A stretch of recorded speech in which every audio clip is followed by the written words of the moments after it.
Hai semua, apa kabar? Nama saya Paulina Henry dan sekali lagi kita bertemu dalam Bicara Sabda, Pimpin Diri, Pimpin Keluarga. Nah, malam ini saya mau mengajak kita semua untuk bersama-sama berbicara mengenai sesuatu hal yang memang relatable dalam kehidupan kita sekarang pada zaman ini dan mungkin juga suatu hal yang sedang melekat di tangan kita sekarang, di tangan Anda sekarang.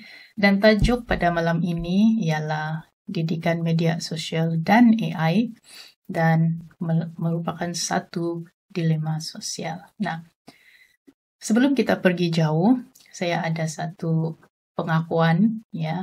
Baru-baru ini saya sendiri terkena satu fenomena, ya, satu keadaan anxiety attack atau serangan kebimbangan yang melampau dan jantung saya berdebar-debar, kemudian kepala jam, tidak boleh berfikir dengan tenang dan terbangun daripada tidur lewat malam dengan perasaan yang bimbang tanpa ada sebab. Ya, saya tidak tahu apa sebab, cuma perasaan seperti ada sesuatu yang tidak kena. Ya. Dan bila saya cek balik apa punca dia, dan saya sedar ia terjadi pada hari-hari di mana saya terlalu lama melayan skrin selama berjam-jam tanpa henti, dan memang itu adalah untuk kerja saya ataupun research saya, bukan main game, bukan apa, cuma kita mau tahu isu semasa, kita mau update pengetahuan dan sebagainya.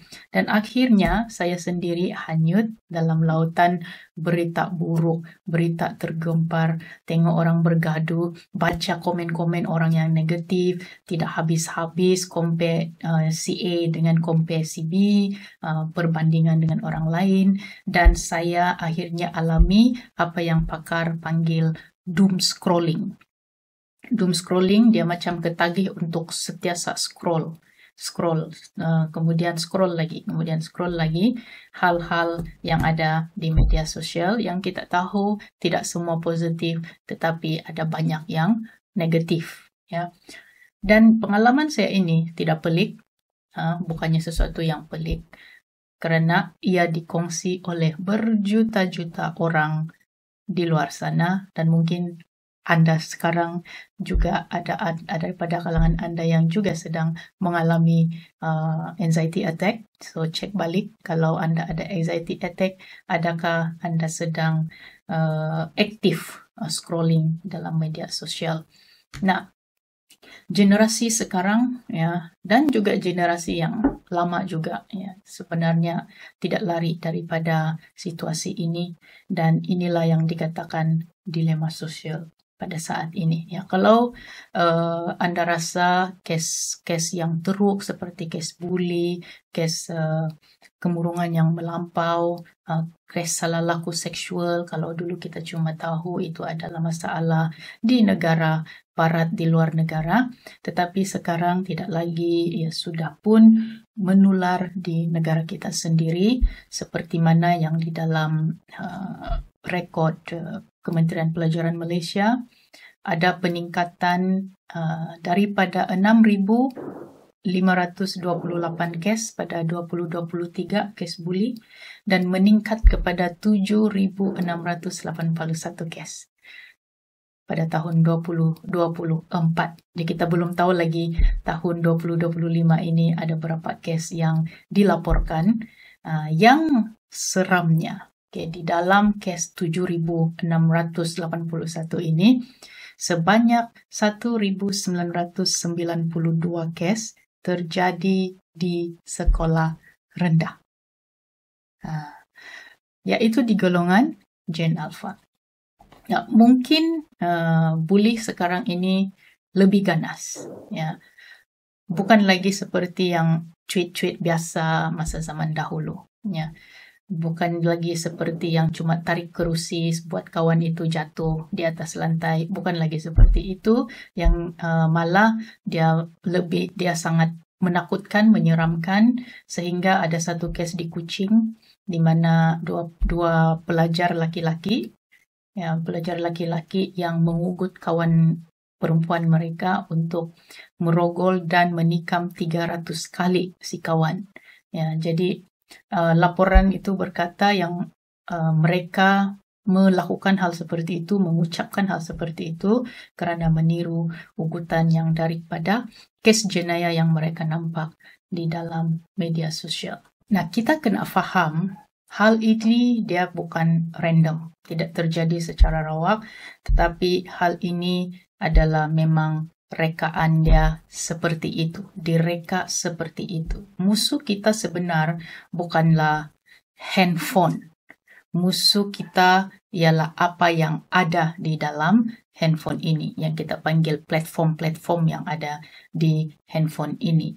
TikTok, Facebook, apalagi banyak WhatsApp status, YouTube dan sebagainya. Itu adalah musuh sebenar, yaitu satu sistem yang dipanggil algoritma yang mengoptimumkan penglibatan. Kita dipanggil atau dibuat untuk mahu melibatkan diri kepada apapun yang ada di dalam handphone ini. Ya, jadi platform media sosial adalah satu platform yang matlamat dia cuma satu, iaitu dia mahu pengguna melekat di platform itu selama mana yang boleh. Ya, jadi dengan cara bagaimana? Ya, dengan cara FYP-kan isu-isu panas, isu-isu yang hangat, isu-isu yang viral, ya, isu-isu yang kita rasa hebat, kita rasa ingin tahu, dan kandungan yang mencetuskan emosi yang berlain-lainan.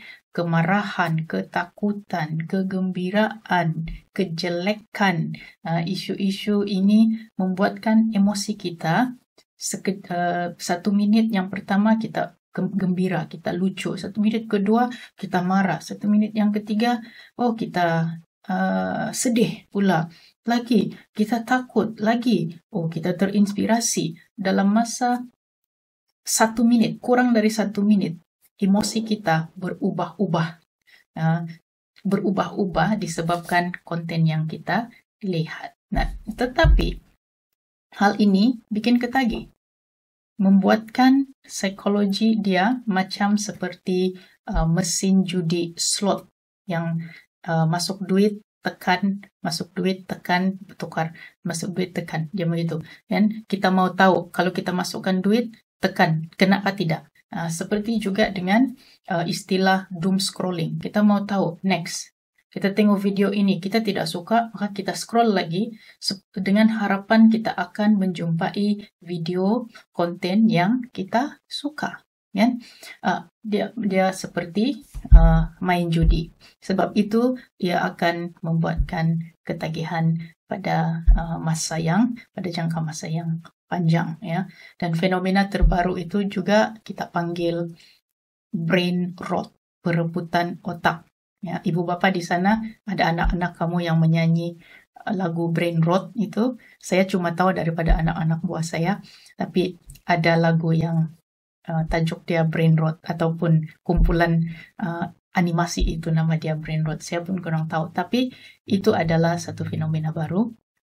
Apa dia brain rot ataupun perebutan otak itu, nama dia pun kita tahu sudah, yaitu otak yang jam, tidak boleh berfikir dengan baik sebab terlalu banyak layan konten yang bermacam-macam secara berlebihan. Ya, kalau media sosial, media sosial itu adalah dilema kita yang pertama. Ya, AI, kecerdasan buatan, adalah dilema kita yang kedua. Okay? Seperti AI itu seperti ChatGPT, seperti Gemini, seperti Kimi dan DeepSeek dan sebagainya. Okay? Itu adalah dilema kita yang kedua. Ini media sosial yang pertama dan yang kedua ialah AI. Okay? Dan Gen Z adalah generasi yang sangat sunyi. Okay? Media sosial menggantikan community yang real. Community yang real, yang ada face to face begitu, dengan digantikan dengan satu di dalam digital saja, group chat, followers, subscriber, dia tiada. Kita banyak subscriber, tetapi tiada kawan yang duduk di depan. Kan banyak follower, berjuta-juta follower, tapi bila dia makan cuma ada 5 orang saja yang boleh datang, begitu. Okay? Jadi sekarang ini AI pula offer diri jadi kawan kepada golongan atau generasi sekarang. Jadi kawan, tempat kawan digital yang sentiasa ada, tempat mereka meluahkan perasaan dan tempat mereka meminta nasihat, tempat mereka mencari maklumat, tempat mereka berbincang-bincang, berborak-borak seperti kawan atau rakan karib. Nah, tapi bahayanya sangat menakutkan, ya. Ada satu laporan yang baru sahaja, yaitu Oktober 2025, baru sahaja bulan lepas, dan petik anggaran daripada OpenAI itu sendiri. OpenAI adalah syarikat pemunya ChatGPT, mengatakan lebih daripada 1 juta orang setiap minggu menunjukkan niat untuk bunuh diri semasa mereka sedang berborak dengan ChatGPT. 10 juta. Ya, 1 juta setiap minggu, 1 minggu 1 juta, ya. Jadi itu sangat menakutkan, ya. Dan ini bukan teori, ya. Ini bukan anggapan, ini adalah laporan daripada OpenAI sendiri, ChatGPT melaporkan, bermakna ia memang sedang berlaku, sudah berlaku. Dan bulan Ogos yang tahun ini, bulan Ogos yang lalu juga ada satu keluarga di Amerika yang memfailkan saman kepada ChatGPT, kepada OpenAI, sebab anak mereka yang berumur 16 tahun bunuh diri. Dan bila mereka cek, dia bunuh diri dan mereka melihat ChatGPT, dia punya chatbot itu, menawarkan diri untuk menolong anak itu yang berumur 16 tahun ini, tolong tulis nota bunuh diri. Sebab ChatGPT itu, kawan digital dia itu berempati apabila dia berkata, saya mahu bunuh diri. Sebab AI itu, dia tiada belas kasihan, dia tiada hikmat, ya, dia tidak ada moral, dia tidak ada yang bila kita tanya, saya mau tolong saya bagaimana untuk bunuh diri, dia tidak ada fikiran sendiri yang saya tidak boleh cakap sebab bunuh diri itu adalah bukan satu pilihan yang benar. AI tidak ada. Kalau kita minta tolong dengan dia akan tolong hal yang kita mahukan. Nah, hal ini ramai orang di luar sudah sedar pasal masalah ini. Ya, ini adalah masalah yang sudah ramai yang faham, sudah ramai yang tahu, sudah ramai yang sedar. Tetapi sebagai orang Kristian, diagnosis kita mestilah lebih mendalam. Diagnosis sekular di dunia ini ialah mereka gagal kerana diagnosis ia menyalahkan platform, dia menyalahkan TikTok, dia menyalahkan Facebook, dia menyalahkan handphone, dia menyalahkan founder Mark, dia menyalahkan Elon Musk dan sebagainya, dan mereka menyalahkan kapitalis seperti ini tentang hal ini, ya, kejatuhan moral manusia akibat media sosial dan juga AI. Tapi Alkitab beritahu kita masalah ini sudah lama, ya, lebih lama lagi daripada sekarang ini. Masalah sebenarnya bukan teknologi. Masalah sebenarnya ialah dosa, ya, kerosakan hati manusia. Itu masalah sebenar kita. Teknologi itu tidak kiralah betapa power teknologi dahulu, teknologi terbaru, teknologi AI sekarang bukanlah puncak perpecahan. Teknologi bukan puncak bully. Teknologi bukan puncak kerosakan mental. Teknologi bukannya puncak nafsu manusia. Ya, ia adalah pemangkin. Dia adalah catalyst. amplifier kepada apa yang ada di dalam hati kita. Sekiranya hati kita ini seorang yang tamak, makanya teknologi akan membuatkan ketamakan kita itu lebih besar.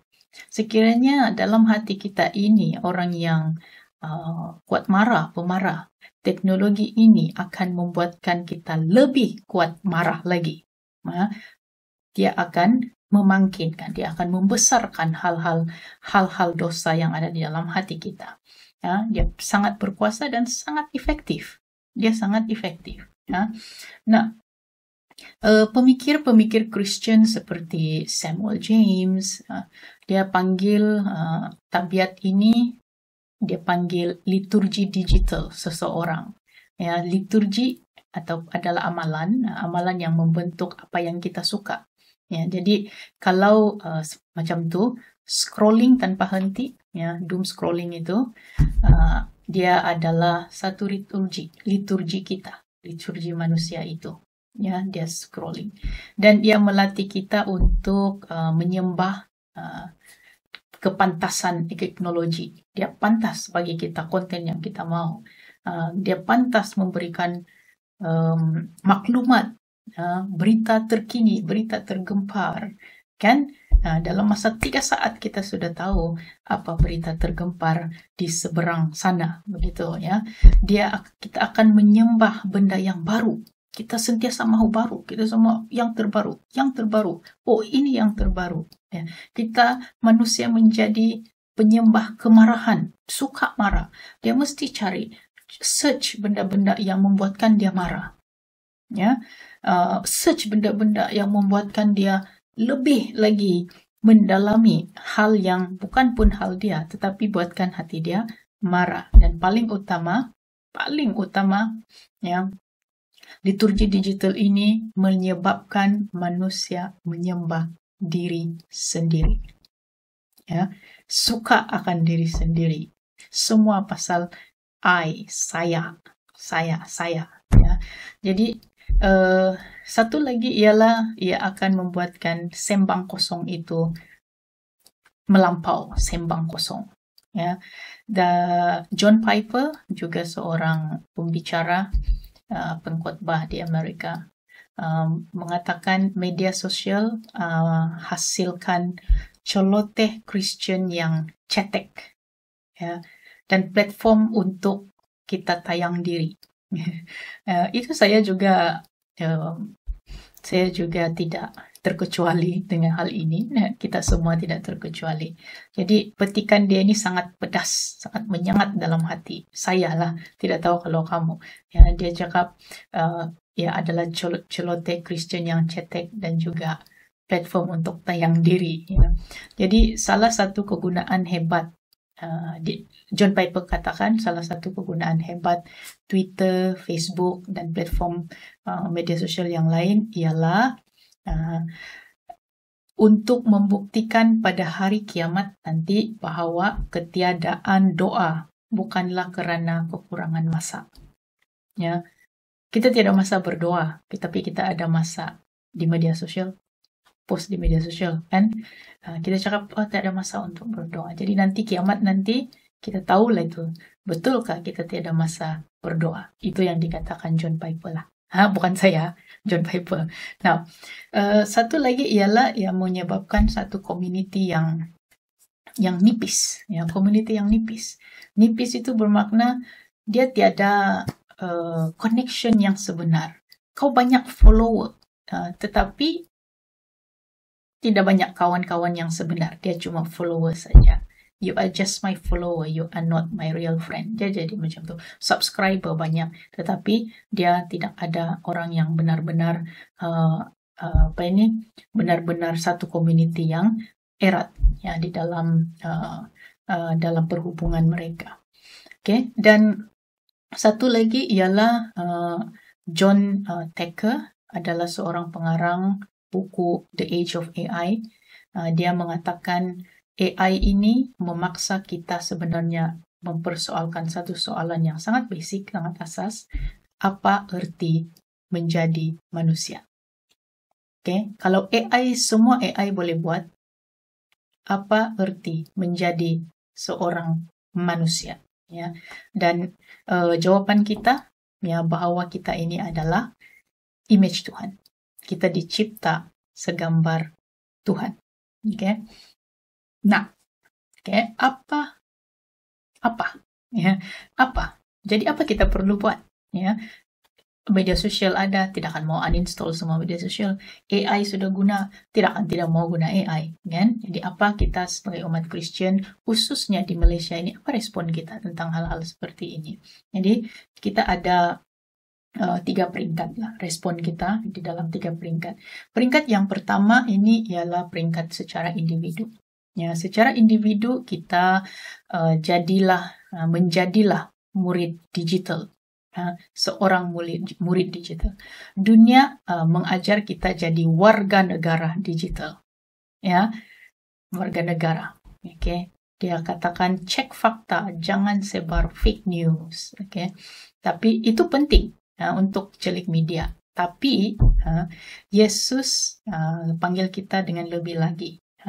Kita jadi murid digital discipleship. Oke. Kita jadi murid digital. Jadi daripada kita mengutuk orang di dalam media sosial itu, dalam dunia digital, bolehkah kita gunakan dia untuk kemuliaan Tuhan, ya, mengatakan hal-hal yang memberkati orang lain, kan? Ada satu pelayanan di luar negara yang dikenali sebagai kru CRU, ya. Dia orang kini menggunakan AI untuk mencari orang secara online, orang yang perlu mereka jangkau secara online dengan bantuan AI. Ya, mereka mau menjadi harapan kepada orang yang domba-domba yang hilang di tengah-tengah lautan digital sekarang ini, dan target mereka ialah untuk message Injil kepada mereka di dunia AI. Ya. Dan dalam dunia yang toksik dan penuh dengan kemarahan dan kebencian ini, seorang murid digital, kita sebagai orang Kristen, seorang murid digital haruslah lebih stand out, lebih berpengaruh, macam pempengaruh lah, influencer yang bagus di dunia digital. John Piper juga, dia memetik daripada Yesaya 50 pasal 4. Dan katanya matlamat kita ialah untuk mengetahui cara bagaimana menopang orang yang letih dengan hanya satu sepatah kata. Itu matlamat kita. Ya, kita mau menjadi tempat orang yang merasa selamat, tempat orang merasa ada damai sejahtera. Begitu. Ya, jadi gunakanlah platform ini untuk build up orang lain dan bukannya untuk menjatuhkan orang lain. Peringkat yang kedua ialah peringkat keluarga. Bina keluarga yang bijak teknologi. Ya, ibu bapa kita ini adalah gembala digital. Ya. Gembala digital untuk anak-anak kita. Jadi kita haruslah sebagai sebagai satu keluarga Kristen, so kita mestilah bersama-sama bagaimana membincangkan hal digital di dalam rumah kita ini. Ya, bentuk satu ruang yang bebas screen. Nah, di dalam rumah, jadikanlah ada satu ruangan di rumah itu yang kalau ada di sini tidak ada screen time. Begitu, ya. Ataupun gantikan screen kita, screen anak-anak kita dengan buku, gantikan dengan alat musik, gantikan dengan permainan-permainan yang lebih kepada fizikal, seperti bermain badminton, sukan, dan sebagainya. Hal-hal yang menggalakkan kreativiti dan juga interaksi antara manusia dan manusia, bukannya screen, yaitu benar-benar manusia seorang di sebelah-sebelah, begitu, ya. Dan amalkan juga ini, saya secara pribadi saya mengamalkan hal ini, sahabat teknologi. Ya. Apa itu sahabat teknologi? bagi saya panggil itu sahabat teknologi, yaitu ada hari dalam 1 minggu itu saya off screen, saya tidak mau tengok pun. Jadi kalau ada hari itu yang ada di kalangan kamu yang WhatsApp dan saya tidak balas selama 1 hari, kemungkinan itu adalah jatuh pada hari sahabat teknologi saya. Ya, untuk saya mahu berfokus kepada hal-hal yang bukan di screen, yang bukan dilihat di screen, hal-hal yang lain. Okay. Dan satu hal yang saya sentiasa mau mencabar ibu bapa, khusus kepada ibu bapa yang mempunyai anak-anak yang berumur 3 tahun ke bawah sekarang, ya, jangan Anda harus berani untuk membiarkan bayi Anda, baby, toddler ini, anak-anak yang 3 tahun ke bawah ini, biarkan mereka bosan. Biarkan mereka bosan. Jangan isikan kebosanan itu dengan screen time. Sebab anak-anak yang berumur 3 tahun ke bawah tidak ada satu pun fungsi kenapa mereka harus melihat screen. Mereka belum pandai membaca. Mereka cuma tahu melihat dan mendengar dan mengimitasi, mengikut apa yang mereka lihat. Jadi apa fungsi screen time kepada anak-anak ini? Tidak ada langsung. Anak yang tiada screen time langsung, yang baru lahir sehingga kepada umur 3 tahun, ya, tidak akan ketinggalan zaman, tidak akan ketinggalan teknologi hanya kerana mereka tidak ada screen time. Jadi saya adalah satu advocate yang sangat teguh, sangat vokal bahawa jangan bagi screen time dengan anak yang berumur 3 tahun ke bawah. Kecuali itu video call, tapi maksud saya screen time ialah dia tengok konten-konten di screen dengan masa yang terlalu lama, ya, sehinggalah mereka boleh berbicara dengan jelas. Okay? Barulah ada mungkin tengok TV sekali-sekala dan bukan berpanjangan. Okay? Nah, peringkat yang ketiga, ya, tadi individu, kemudian keluarga, dan peringkat yang ketiga ialah gereja. Ya, kita mau menjadi satu gereja, satu gedung, satu tempat, pot offline. Ya, offline. Maksudnya itu. Kenapa offline? Peranan ini adalah harapan yang terbesar saya. Okay. Gereja offline. Ya, data menunjukkan, ya, data menunjukkan Gen Z adalah generasi yang paling cemas, tertekan dan sunyi. Ya, sunyi. Ya, walaupun media sosial banyak, tapi mereka dalam kesunyian. Tapi ada plot twist yang besar. Ya, ada plot twist yang besar. Ada satu penyelidikan, dipanggil penyelidikan Barna, ya, baru-baru ini mendedahkan. Ada satu historic reversal, pembalikan bersejarah. Okay? Ini satu hal yang bersejarah. Buat pertama kali, golongan Gen Z dan milenial, okay? Ada sedikit milenial lah saya dan Gen Z, kini ada satu kebangkitan semula dalam kehadiran mereka ke gereja. Mereka mahu ke gereja, datang ke gereja, attend church service. Okay, Gen Z ini dan juga golongan milenial. Kenapa mereka kini lebih kerap ke gereja, ya, berbanding generasi yang lebih tua daripada mereka? Kenapa? Ya, kerana mereka sudah muak dibesarkan dalam dunia digital. Ya, mereka sedar ada sesuatu yang hilang. Ada sesuatu yang hilang sebagai seorang manusia. Mereka, generasi ini, lapar akan satu community yang lebih asli, otentik. Ya, community yang otentik dan hubungan dia ada makna. Hubungan dia lebih intim, ada makna, ada eye contact. Ya, dan bukan hanya sekadar screen. Jadi ini adalah peluang terbesar sebagai satu gereja. Okay? Kita mau menjadi pot yang selamat, tempat yang selamat kepada generasi ini. Tempat mereka untuk datang dan mempunyai satu perhubungan yang baik perhubungan yang mereka boleh berkongsi dengan baik apa struggle mereka, keadaan mental mereka, dan juga perhubungan ini ataupun situasi ini ataupun tempat ini, yaitu gereja ini, tidak menghakimi mereka. Okay, supaya mereka tidak jatuh kepada counseling ChatGPT yang tidak menghakimi. Jadi gereja haruslah mengalahkan ChatGPT dari segi hal ini, ya. Nah, saudara-saudari semua, dilema sosial seperti ini dia real, yang sebenar. Bukan sesuatu yang pelik lagi. Bukan sesuatu yang imajinasi lagi, tetapi sedang berlaku secara real. Dan statistik bully, kesehatan mental, masalah disiplin, masalah sosial di Malaysia sudah membuktikan bahwa engine algoritma dan juga AI dalam tangan kita ini memburukkan lagi keadaan.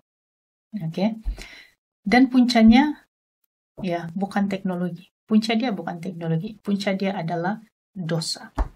Dan sekiranya punca dia adalah dosa, apa remedi dia? Apa yang boleh menjadikan hal itu benar, hal itu betul, yaitu darah Yesus. Dosa cuma boleh dihapuskan oleh darah Yesus. Dan itulah panggilan kita sebagai orang Kristen, sebagai sebuah gereja, yaitu di tengah-tengah dunia digital sekarang, dunia AI sekarang, maka lebih lagi kita harus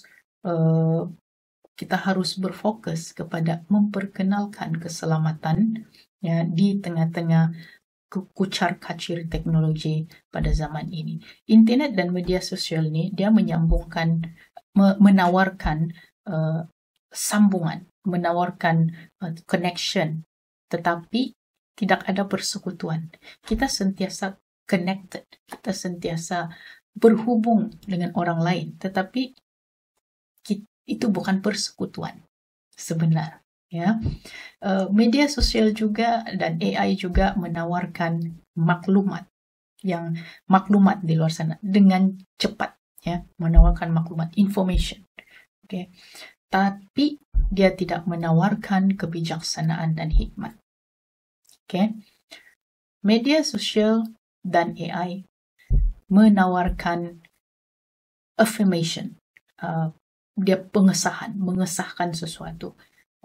Kita fakta, betulkah ini fakta? Ya, ini fakta. Ini bukan fakta, ini fake news.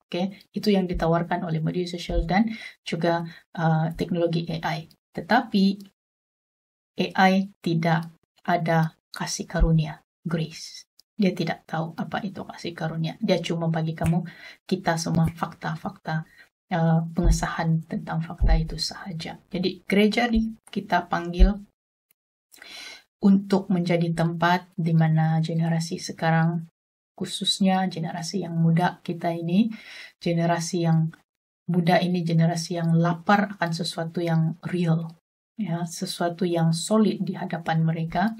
Bukan digital, bukan di alam maya lagi. Gereja inilah panggilan kita sekarang, yaitu agar generasi-generasi ini akan menemui apa yang sebenarnya mereka cari-cari di dalam yang terdalam di dalam hati mereka, yaitu persekutuan sejati, kebijaksanaan dan hikmat, dan juga kasih karunia Tuhan. Kasih karunia yang sejati, yang hanya boleh didapati di dalam Yesus Kristus. Jadi ini bukan sekadar dilema, ini adalah medan misi kita yang terbesar sekarang ini. Sekian, terima kasih.